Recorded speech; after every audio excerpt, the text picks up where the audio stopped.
Hey Smith, I've been diving into some great books lately. How about you? Have you read anything recently?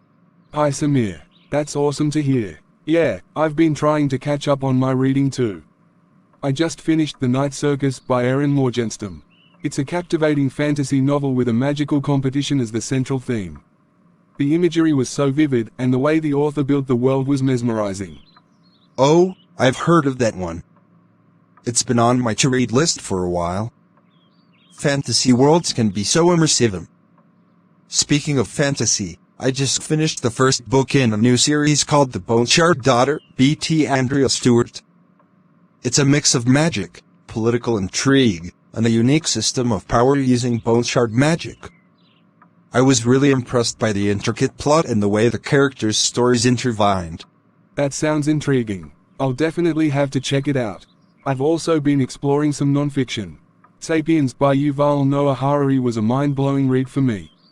It's a deep dive into the history of humankind, examining how our species developed and shaped the world.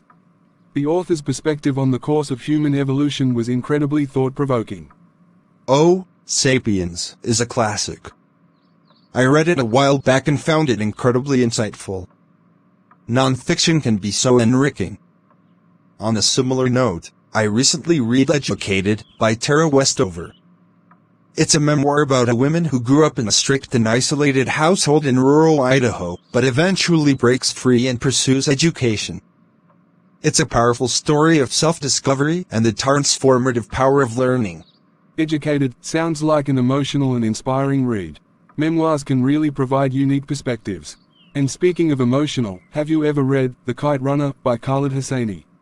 It's a beautifully written novel set in Afghanistan, exploring themes of friendship, betrayal, and redemption against the backdrop of the country's turbulent history. Yes, I've read The Kite Runner. It's one of those books that stays with you long after you've finished reading it. Hosseini's storytelling is truly moving. By the way, have you ever delved into the intricate universe and political intrigue he's created? Dune is on my list. Science fiction is a realm I've been meaning to explore more. On a different note, have you heard of Circe by Madeline Miller? It's a retelling of the story of the Greek identity, empowerment, and self-discovery. Absolutely. Circe is on my radar. I've heard great things about how it reimagines mythology. It's amazing how literature can reinterpret and breathe new life into ancient tales. Thanks for the recommendation, Smith. You're welcome, Samir. It's always a pleasure sharing book recommendations and discussing what we've read. There's so much out there to explore, and it's wonderful to have these conversations. Totally agree, Smith. Reading opens up new worlds and ideas, and discussing books adds a whole new dimensions to the experience. Let's keep sharing and discovering great reads. Definitely, Samir. Looking forward to our next book exchange. Happy reading.